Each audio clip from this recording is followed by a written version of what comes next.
আজ বালুরঘাট স্টেশন থেকে বিকাল 5টায় যাত্রা শুরু হলো বালুরঘাট ভাতিন্ডা এক্সপ্রেস ট্রেন। বালুরঘাটবাসীর দীর্ঘদিনের দাবি ছিল বালুরঘাট থেকে দিল্লি পর্যন্ত ট্রেনের।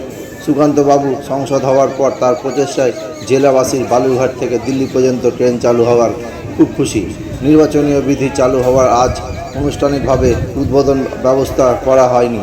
রেল কর্তৃপক্ষ থেকে এই ট্রেনটি চালু হওয়ার দক্ষিণ দিনাজপুর জেলাবাসীর শুধু নয়, মালদা উত্তরের মানুষজন উপকৃত হবেন। কালকে মাননীয় প্রধানমন্ত্রী নরেন্দ্র মোদীজির যে সভা, এই সভার জন্য প্রস্তুতি একদম তুঙ্গে।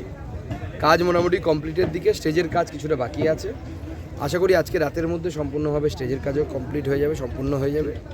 এবং গোটা বালুরঘাট লোকসভা দক্ষিণ দিনাজপুর জেলার মানুষ অধীর আগ্রহে অপেক্ষা করছেন মাননীয় প্রধানমন্ত্রীর জন্য। মাননীয় প্রধানমন্ত্রী আসবেন এবং আমরা তো ভয় পাচ্ছি যে আমরা পার্টির তরফ থেকে কিছু লোককে আনার ব্যবস্থা করেছি, কিন্তু তার বাইরে যে লোকেরা আসবে তাদের সবাইকে হয়তো আমরা জায়গাও দিতে পারবো না। যা শেড করা হয়েছে এই শেড অপ্রতুল হবে। এই শেড 12টা সাড়ে 12টা নাগাদ দেখবেন আপনি ফুল হয়ে গেছে। এর বাইরে মানে তারপরে যারা আসবে তারা তার বাইরেই থাকতে হবে। সুকান্তদা, বেছে বেছে কেন বিরোধী নেতাদের কপ্টারে হানা আয়কর ইলেকশন কমিশনে হানা? বিজেপি কপ্টারে রেট কেন? কোনো খবর নেই কেন? তৃণমূল মমতা বন্দ্যোপাধ্যায় বলছেন। দেখুন, বিরোধীদের কোথায় সবাই হানা হয়েছে? মমতা ব্যানার্জির হেলিকপ্টারে কি হানা হয়েছে? হেলিকপ্টারে মমতা বন্দ্যোপাধ্যায় হেলিকপ্টারে হানা হয়নি। সেরকম অন্য রাজ্যের মুখ্যমন্ত্রীরও হেলিকপ্টারে হানা হয়নি।